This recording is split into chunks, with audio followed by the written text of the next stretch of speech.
Mais effectivement, donc, merci beaucoup. La Commission de régulation de l'énergie intervient beaucoup dans les Outre-mer pour accompagner les territoires sur le volet de leur politique énergétique et tout particulièrement sur les territoires au périmètre de la péréquation tarifaire que rappelait tout à l'heure monsieur le directeur général des Outre-mer, c'est-à-dire cette faculté des consommateurs à bénéficier du même prix de l'électricité que dans l'Hexagone, alors même que les coûts de production sont beaucoup plus élevés dans les territoires ultramarins. Je rappelle quand même juste un chiffre sur cet effort qui est un effort de solidarité nationale. Ce sont plus de 3 milliards d'euros par an qui permettent de soutenir ce principe de péréquation tarifaire. C'est environ 1 000 euros par habitant, hein, par foyer, par habitant.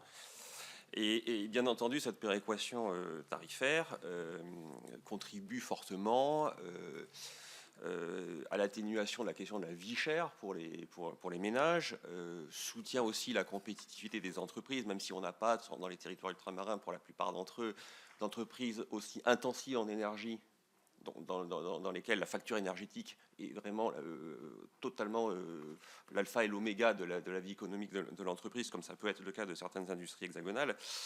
Mais cette péréquation tarifaire est donc un facteur très important de l'équilibre économique local.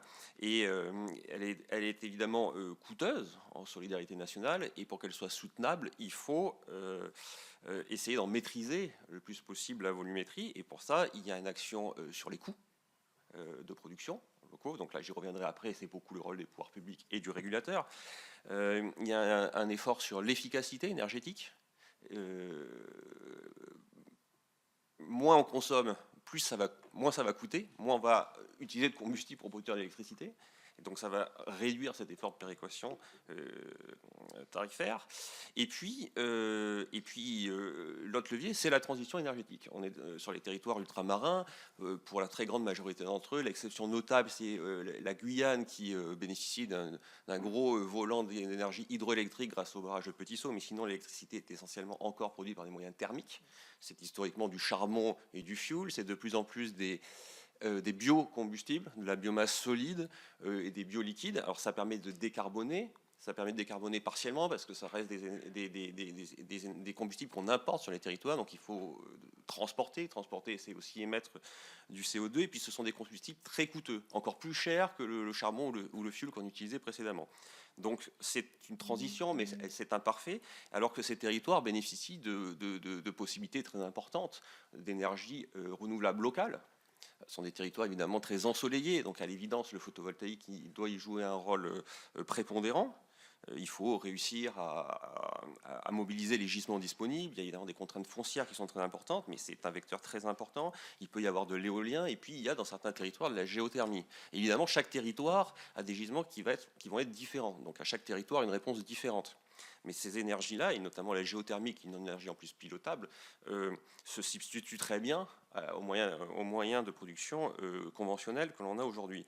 Et alors, toutes ces énergies-là, elles décarbonent, mais par ailleurs, elles ont la vertu d'être beaucoup moins chères que le charbon et le fioul, et a fortiori que les biocombustibles de substitution. Et donc là, on a un alignement pas si fréquent des astres, puisque quand on accélère cette transition énergétique, et c'est aussi le rôle des pouvoirs publics et donc du régulateur de l'encourager, eh bien on décarbone, mais on réduit les coûts, on réduit la péréquation tarifaire. Alors la question, c'est comment on fait ça. Nous, du côté de la Commission de régulation de l'énergie, nous sommes convaincus que ça passe par beaucoup de visibilité donnée aux acteurs locaux. Ces acteurs, ce sont les filières de production renouvelable qui ont besoin de savoir vers quelle direction chaque territoire veut aller pour s'y installer, gréer leurs équipes, et ce dans la durée, recruter des personnes localement, former éventuellement des personnes localement, parce qu'il y a des besoins importants de main-d'œuvre qualifiée. Et donc il faut avoir de la visibilité sur là où on veut aller dans chaque territoire. Il faut aussi que le gestionnaire du réseau, puisque pour répondre à votre question, dans l'ensemble des territoires d'outre-mer, il y a un unique gestionnaire du réseau, mais ça c'est pas propre aux outre-mer. En électricité, le réseau est un monopole naturel, donc en outre-mer comme dans l'Hexagone, il y a un gestionnaire du réseau. Il se trouve que dans les outre-mer, vu qu'il y a un prix unique de vente, le gestionnaire du réseau est aussi le seul fournisseur. Ça c'est une spécificité, mais c'est lié au fait qu'il y a un seul prix de vente. Et par contre, il y a une concurrence que l'on cherche à dynamiser le plus possible sur tout le reste de l'activité, donc la production d'électricité, le stockage de l'électricité, les acteurs de la maîtrise de l'énergie. On cherche à dynamiser la concurrence sur ce secteur-là. Donc le gestionnaire de réseau, il doit adapter le système électrique à ce que l'on va faire demain. Parce que si on veut faire beaucoup de photovoltaïque, beaucoup d'éolien, beaucoup de géothermie, le réseau doit s'y adapter. Ces énergies sont intermittentes, vous le savez, le réseau ne les gère pas de la même façon. Et adapter le réseau, ce sont des processus qui sont certes coûteux, ça a encore le rôle du régulateur de contrôler les coûts, de faire en sorte que les investissements se fassent au meilleur coût et en rendant les opérateurs des réseaux les plus efficients possibles. Mais ce sont des investissements de long terme, et donc il faut les anticiper. Et donc pour ça, nous croyons beaucoup à un objet qui est introduit par la loi au milieu des années 2010, qui est la programmation pluriannuelle de l'énergie, qui est censée donner une visibilité à 5-10 ans pour chaque territoire. Aujourd'hui, on a un seul territoire qui a une visibilité à 2028. Sur les autres territoires, on n'a pas encore la visibilité attendue. L'objet a été un peu difficile à mettre en œuvre, parce qu'un système énergétique, une programmation pluriannuelle de l'énergie, c'est un objet complexe qui était difficile à appréhender pour les collectivités territoriales au début, mais on constate que la plupart des collectivités territoriales ont considérablement augmenté leur capacité à appréhender ces questions de politique énergétique et de programmation pluriannuelle de l'énergie. Il faut aussi que l'État tranche et valide des PPE. Évidemment, sur les derniers trimestres, toutes les difficultés politiques qu'on connaît ici au niveau national ont un peu retardé l'adoption des CPPE, mais du coup, cet objet de visibilité pour les acteurs tarde à être mis en œuvre. Et par ailleurs, comme sur l'énergie, il y a quand même une grande spécificité, c'est qu'on est sur le temps très long. Quand on construit une centrale, elle va vivre 25-30 ans. Eh bien, non seulement il faut une visibilité à 5 à 10 ans, mais nous croyons qu'il faut aussi avoir une visibilité de long terme. En 2050, chaque territoire, quelle est sa cible en termes de mix énergétique pour pouvoir l'atteindre. Et ensuite, on le décline. Alors nous, régulateurs, nous y contribuons en essayant de sélectionner les projets de production, de stockage, de maîtrise de l'énergie qui vont permettre d'atteindre les objectifs au meilleur coût.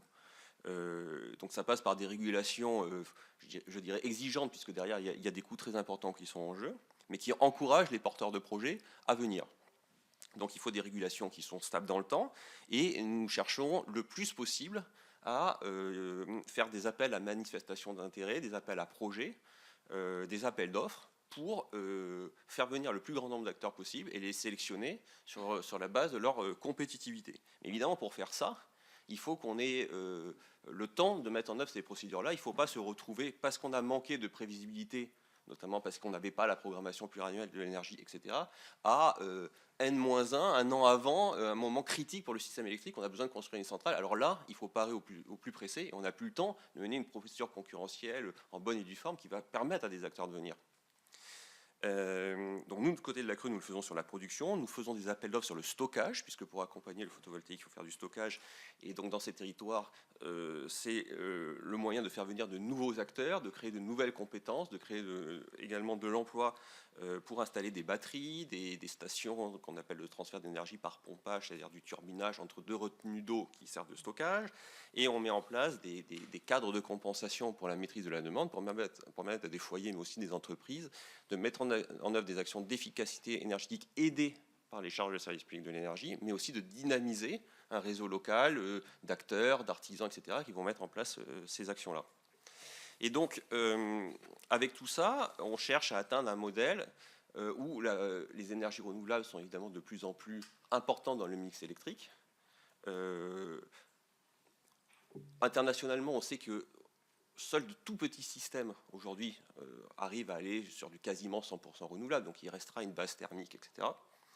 Mais il faut tendre vers ça, et tendre vers ça, et ne pas rater cet embranchement de préparer les systèmes électriques à accueillir beaucoup plus massivement les énergies renouvelables. C'est aussi rater des opportunités de développement économique pour les territoires, de formation, de perspectives professionnelles aussi pour la jeunesse des territoires. Merci beaucoup. Donc,